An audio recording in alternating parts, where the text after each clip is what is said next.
जिस देश का राजा व्यापारी, इस देश की जनता भिखारी।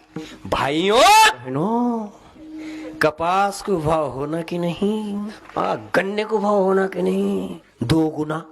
म्हणजे आम्हाला आता कळालंय 11,000 रुपयाचं सोयाबीन 4,000 आले की 2 गुना। ज्या दिवशी या देशाचा प्रधानमंत्री शपथ घेत होता आणि त्या दिवशी प्रधानमंत्र्यांना सांगितलं, मैं गुजराती हूं, मेरे खून में व्यापार है, आणि त्याच दिवशी माझ्या देशाची काय वाट लागणार आहे हे कळालं।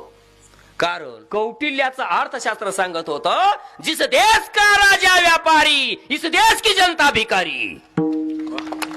लीडरनं लीडर असावं, डीलर होऊ नये। लीडरनं लीडर असावं, डीलर होऊ नये। पण माझ्या देशाचा प्रधानमंत्री ज्या वेळेला त्या ठिकाणी अंबानी आणि अदानीचा वेजंटपणा काम करतोय, त्या दिवशी मला कळालं आम जनतेचा राजा राहिलेला नाही। छत्रपती शिवाजी महाराजांना सुरतेला लुटलं आणि शेतकरी कष्टकऱ्याला वाटलं।